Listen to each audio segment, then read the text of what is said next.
Hi everyone, welcome to our Food for Thought section for this week to either think about yourselves or in your life groups.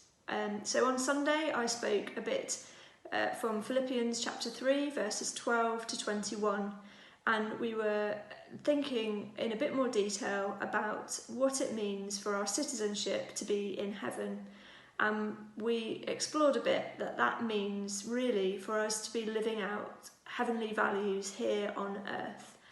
And we spent some time specifically addressing the issue of racism. And I want to just say, before I say anything else really, and I don't know if I said this clearly enough on Sunday, that I recognise that as a white person sat here today, that my understanding of this issue is obviously very, very limited, and I acknowledge that I come from a very privileged background just by nature of the fact that I am white, and so many of the issues I don't really fully understand, but I guess my heart's desire is to gain more of an understanding, and that even though I will never fully understand, to be able to stand alongside my black brothers and sisters and advocate for equality and for justice, really, for those people around me who are denied justice. And I recognise that that's a journey for me, that's something that I'm working on. It's something that I'll make mistakes in, like all of us, but my heart's desire is to live in a way that honours those around me, but also honours God and the values that he wants me to live by.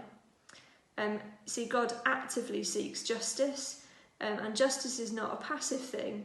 I guess it's not even really good enough to say, I'm not racist. The stance that I want to take is that I want to be anti-racist. And actually, I think that's what God is. God is a God that seeks justice. He doesn't just sit around waiting for it to happen, but he is outworking it in how he interacts with our world. And it says in Isaiah that we should do that too. In Isaiah 1 verse 17 it says, "Learn to do right, seek justice, defend the oppressed, take up the cause of the fatherless, plead the case of the widow." So God hands on that baton to us of seeking justice for those that are denied justice. And this issue really requires that of us. And so in your small groups, life groups this week, or just on your own, I want you to think about 3 things this week. First of all, depending on your situation and your background, you might know lots of people who are different to you, or you might know very few people who are different to you. And so therefore it might be quite difficult for you to gain any sort of understanding of how this issue affects people around you. And I want to challenge you just to try and have a conversation with somebody. Something that I've tried to do over the last couple of weeks, and actually it's really opened my eyes to the experience of some of my black friends and colleagues, and what life can be like for them because of this issue in our society and even in our church. So I'd really encourage you to have that conversation. Like I said in the talk on Sunday, it's not an easy conversation to have, but it's an important one.